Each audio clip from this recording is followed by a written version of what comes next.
ಒಂದು ಗೊಂದಲ ಇರಬಹುದು. ಈ ವಕ್ಫ್ ತಿದ್ದುಪಡಿ ಕಾಯ್ದೆ ಅಂದ್ರೇನು, ಇದು ಬರೋದ್ರಿಂದ ಏನು ಲಾಭ, ಈಗಾಗಲೇ ವಕ್ಫಲ್ಲಿರುವಂತಹ ಆಸ್ತಿ ಕತೆ ಏನಾಗುತ್ತೆ, ಏನೆಲ್ಲ ಮಾಡಬೇಕು, ಇದ್ರ ಬಗ್ಗೆ ಇನ್ ಡೀಟೇಲ್ ಆದಂತಹ ಮಾಹಿತಿಯನ್ನು ಕೊಡ್ತಾ ಹೋಗ್ತೀವಿ. ಅಸಲಿಗೆ ಈ ವಕ್ಫ್ ತಿದ್ದುಪಡಿ ಕಾಯ್ದೆ ಬಂದಿದ್ದಕ್ಕೆ ಲಾಭ ಏನು ಅನ್ನೋದನ್ನ ನೋಡ್ತಾ ಹೋಗೋಣ. 256ಕ್ಕೂ ಹೆಚ್ಚು ಸ್ಮಾರಕ ನಂದು ಅಂತ ವಕ್ಫ್ ಹೇಳ್ತಾ ಇತ್ತು. ಎಷ್ಟು? 256ಕ್ಕೂ ಹೆಚ್ಚು ಸ್ಮಾರಕಗಳನ್ನು. ಈಗ ಈ ರೀತಿಯ ತಿದ್ದುಪಡಿ ಬಂದಿರೋದ್ರಿಂದ ಎಲ್ಲ ಸ್ಮಾರಕಗಳಿಗೆ ಮುಕ್ತಿ ಸಿಗುತ್ತೆ. ಯಾವ ರೀತಿ ಮುಕ್ತಿ ಸಿಗುತ್ತೆ ಅಂತಂದ್ರೆ, ಸ್ಮಾರಕಗಳನ್ನು ದಾನ ಕೊಟ್ಟಿರಲಿಲ್ಲ, ದಾನ ಕೊಟ್ಟಿದ್ದಕ್ಕೆ ದಾಖಲೆ ಇರಲಿಲ್ಲ. ಯಾವುದಕ್ಕೆ ದಾಖಲೆ ಇದೆಯೋ ಅದು ಗಟ್ಟಿಯಾಗಿ ಉಳಿಯುತ್ತೆ. ದಾಖಲೆ ಇಲ್ಲದೆ ಇರೋದು ಸರ್ಕಾರದ ಪಾಲಾಗತ್ತೆ. ಎಲ್ಲ ಸ್ಮಾರಕಗಳು ಪುರಾತತ್ವ ಇಲಾಖೆ ಅಡಿಯಲ್ಲಿ ಇದ್ವು. ದೆಹಲಿಯ ಅಗ್ರಸೇನ್ ಕಾ ಬಾವ್ಲಿ, ಪುರಾನಾ ಕಿಲಾ, ಮುಖ್ಯವಾಗಿ ಪ್ರತಾಪ್ಗಢ ಕೋಟೆ, ಬುಲ್ಡಾನಾದ ಫತೇಖೇಡ ಮಸೀದಿ, ಈ ಎಲ್ಲ ಸ್ಮಾರಕ ನಂದು ಅಂತ ಹೇಳಿ ವಕ್ಫ್ ಹೇಳ್ತಾ ಇತ್ತು. ವಕ್ಫ್ ಬೋರ್ಡ್ ಈ ರೀತಿ ಹೇಳ್ತಾ ಇದ್ದದಕ್ಕೆ ಈಗ ಸದ್ಯಕ್ಕೆ ಸಿಗ್ತಾ ಇರುವಂತಹ ಬೆಳವಣಿಗೆ, ಮೊದಲು ಏನು ಸ್ಮಾರಕಗಳು ಈ ವಕ್ಫ್ ಬೋರ್ಡ್ ನಂದು ಅಂತ ಹೇಳ್ತಾ ಇತ್ತು, ಈಗ ಆ ರೀತಿ ಹೇಳುವಂತಿಲ್ಲ. ನಂದು ಅಂತ ಹೇಳಬೇಕು ಅಂತಂದರೆ ದಾಖಲೆ ಕೊಡಬೇಕು. ಯಾಕೆ ನಂದು ಅಂತ ಹೇಳ್ತಾ ಇತ್ತಂದರೆ, ಈ ಸ್ಮಾರಕಗಳನ್ನು ಮೊದಲು ಮುಸ್ಲಿಮರು ಆಳ್ತಾ ಇದ್ರು, ಅದಕ್ಕೆ ವಕ್ಫ್ ಆಸ್ತಿ ಅಂತ ಹೇಳ್ತಾ ಇತ್ತು ವಕ್ಫ್ ಬೋರ್ಡ್. ಮುಂದಿನ 6 ತಿಂಗಳಲ್ಲಿ, ಇದು ಇಂಪಾರ್ಟೆಂಟ್, ಮುಂದಿನ 6 ತಿಂಗಳಲ್ಲಿ DC-ಗೆ ದಾಖಲೆಯನ್ನು ಕೊಡಬೇಕು, ಯಾವ್ಯಾವ ಆಸ್ತಿಗೆ ದಾಖಲೆ ಇದೆ ಅಂತ. ಆ ದಾಖಲೆ ಕೊಡಲಿಲ್ಲ ಅಂತಂದ್ರೆ ಎಲ್ಲವೂ ಕೂಡ ಸರ್ಕಾರದ ಪಾಲಾಗುತ್ತೆ. ನಿಮ್ಮ ಹತ್ರ ದಾಖಲೆ ಇತ್ತು ಅಂತಂದ್ರೆ ಕೇಂದ್ರ ಸರ್ಕಾರದ ವೆಬ್ಸೈಟ್ನಲ್ಲಿ ಅದನ್ನು ಅಪ್ಲೋಡ್ ಮಾಡಬೇಕು. ಈ ಸ್ಮಾರಕಕ್ಕೆ, ಈ ಜಾಗಕ್ಕೆ ಸಂಬಂಧಪಟ್ಟಂತೆ ಈ ರೀತಿಯ ದಾಖಲೆಗಳು, ಇಷ್ಟು ವರ್ಷಗಳದ್ದು ದಾಖಲೆ ನಮ್ಮ ಹತ್ರ ಇದೆ. ಆ ವಕ್ಫ್ನ ದಾಖಲೆ ಕೊಡದೇ ಇದ್ರೆ ಎಲ್ಲ ಆಸ್ತಿ ಕೂಡ ಸರ್ಕಾರದ ಪಾಲಾಗುತ್ತೆ. ಸೊ ಇದು ತಿದ್ದುಪಡಿಯಲ್ಲಿ ಇರುವಂಥದ್ದು ಈ ರೀತಿ. ಸೊ ಈ ಎಲ್ಲ ವಿಚಾರಗಳು ಈಗಾಗಲೇ ತಮಗೆ ಗೊತ್ತಿರೋ ಹಾಗೆ ನಾನಾ ರೀತಿಯ ಆಯಾಮಗಳಲ್ಲಿ ಚರ್ಚೆ ಆಗ್ತಾ ಇದೆ. ಫೈನಿನ ಮುಂದಿನ ಸುದ್ದಿಗೆ ಹೋಗೋದಾದ್ರೆ, ಒಂದು ಗೊಂದಲ ಇರಬಹುದು. ಈ ವಕ್ಫ್ ತಿದ್ದುಪಡಿ ಕಾಯ್ದೆ ಅಂದ್ರೇನು, ಇದು ಬರೋದ್ರಿಂದ ಏನು ಲಾಭ, ಈಗಾಗಲೇ ವಕ್ಫಲ್ಲಿರುವಂತಹ ಆಸ್ತಿ ಕತೆ ಏನಾಗುತ್ತೆ, ಏನೆಲ್ಲ ಮಾಡಬೇಕು, ಇದ್ರ ಬಗ್ಗೆ ಇನ್ ಡೀಟೇಲ್ ಆದಂತಹ ಮಾಹಿತಿಯನ್ನು ಕೊಡ್ತಾ ಹೋಗ್ತೀವಿ. ಅಸಲಿಗೆ ಈ ವಕ್ಫ್ ತಿದ್ದುಪಡಿ ಕಾಯ್ದೆ ಬಂದಿದ್ದಕ್ಕೆ ಲಾಭ ಏನು ಅನ್ನೋದನ್ನ ನೋಡ್ತಾ ಹೋಗೋಣ. 256ಕ್ಕೂ ಹೆಚ್ಚು ಸ್ಮಾರಕ ನಂದು ಅಂತ ವಕ್ಫ್ ಹೇಳ್ತಾ ಇತ್ತು. ಎಷ್ಟು? 256ಕ್ಕೂ ಹೆಚ್ಚು ಸ್ಮಾರಕಗಳನ್ನು. ಈಗ ಈ ರೀತಿಯ ತಿದ್ದುಪಡಿ ಬಂದಿರೋದ್ರಿಂದ ಎಲ್ಲ ಸ್ಮಾರಕಗಳಿಗೆ ಮುಕ್ತಿ ಸಿಗುತ್ತೆ. ಯಾವ ರೀತಿ ಮುಕ್ತಿ ಸಿಗುತ್ತೆ ಅಂತಂದ್ರೆ, ಸ್ಮಾರಕಗಳನ್ನು ದಾನ ಕೊಟ್ಟಿರಲಿಲ್ಲ, ದಾನ ಕೊಟ್ಟಿದ್ದಕ್ಕೆ ದಾಖಲೆ ಇರಲಿಲ್ಲ. ಯಾವುದಕ್ಕೆ ದಾಖಲೆ ಇದೆಯೋ ಅದು ಗಟ್ಟಿಯಾಗಿ ಉಳಿಯುತ್ತೆ. ದಾಖಲೆ ಇಲ್ಲದೆ ಇರೋದು ಸರ್ಕಾರದ ಪಾಲಾಗತ್ತೆ. ಎಲ್ಲ ಸ್ಮಾರಕಗಳು ಪುರಾತತ್ವ ಇಲಾಖೆ ಅಡಿಯಲ್ಲಿ ಇದ್ವು. ದೆಹಲಿಯ ಅಗ್ರಸೇನ್ ಕಾ ಬಾವ್ಲಿ, ಪುರಾನಾ ಕಿಲಾ, ಮುಖ್ಯವಾಗಿ ಪ್ರತಾಪ್ಗಢ ಕೋಟೆ, ಬುಲ್ಡಾನಾದ ಫತೇಖೇಡ ಮಸೀದಿ, ಈ ಎಲ್ಲ ಸ್ಮಾರಕ ನಂದು ಅಂತ ಹೇಳಿ ವಕ್ಫ್ ಹೇಳ್ತಾ ಇತ್ತು. ವಕ್ಫ್ ಬೋರ್ಡ್ ಈ ರೀತಿ ಹೇಳ್ತಾ ಇದ್ದದಕ್ಕೆ ಈಗ ಸದ್ಯಕ್ಕೆ ಸಿಗ್ತಾ ಇರುವಂತಹ ಬೆಳವಣಿಗೆ, ಮೊದಲು ಏನು ಸ್ಮಾರಕಗಳು ಈ ವಕ್ಫ್ ಬೋರ್ಡ್ ನಂದು ಅಂತ ಹೇಳ್ತಾ ಇತ್ತು, ಈಗ ಆ ರೀತಿ ಹೇಳುವಂತಿಲ್ಲ. ನಂದು ಅಂತ ಹೇಳಬೇಕು ಅಂತಂದರೆ ದಾಖಲೆ ಕೊಡಬೇಕು.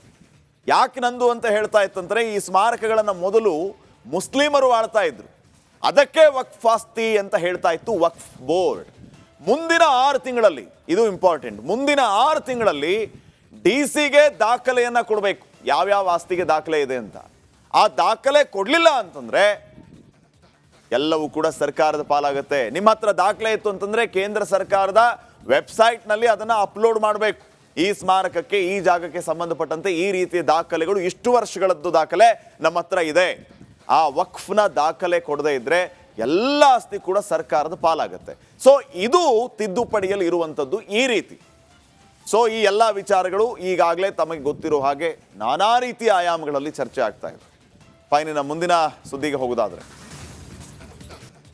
ಒಂದು ಗೊಂದಲ ಇರಬಹುದು. ಈ ವಕ್ಫ್ ತಿದ್ದುಪಡಿ ಕಾಯ್ದೆ ಅಂದ್ರೇನು, ಇದು ಬರೋದ್ರಿಂದ ಏನು ಲಾಭ, ಈಗಾಗಲೇ ವಕ್ಫಲ್ಲಿರುವಂತಹ ಆಸ್ತಿ ಕತೆ ಏನಾಗುತ್ತೆ, ಏನೆಲ್ಲ ಮಾಡಬೇಕು, ಇದ್ರ ಬಗ್ಗೆ ಇನ್ ಡೀಟೇಲ್ ಆದಂತಹ ಮಾಹಿತಿಯನ್ನು ಕೊಡ್ತಾ ಹೋಗ್ತೀವಿ. ಅಸಲಿಗೆ ಈ ವಕ್ಫ್ ತಿದ್ದುಪಡಿ ಕಾಯ್ದೆ ಬಂದಿದ್ದಕ್ಕೆ ಲಾಭ ಏನು ಅನ್ನೋದನ್ನ ನೋಡ್ತಾ ಹೋಗೋಣ.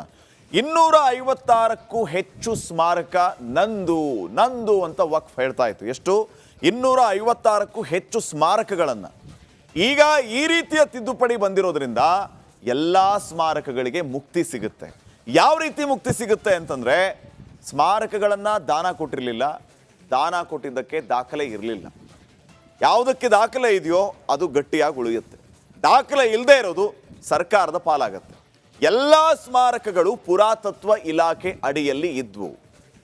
ದೆಹಲಿಯ ಅಗ್ರಸೇನ್ಕಾ ಬಾವ್ಲಿ, ಪುರಾನಾ ಕಿಲಾ, ಮುಖ್ಯವಾಗಿ ಪ್ರತಾಪ್ಗಢ ಕೋಟೆ, ಬುಲ್ಡಾನಾದ ಫತೇಖೇಡಾ ಮಸೀದಿ, ಈ ಎಲ್ಲ ಸ್ಮಾರಕ ನಂದು ಅಂತ ಹೇಳಿ ವಕ್ಫ್ ಹೇಳ್ತಾ ಇತ್ತು.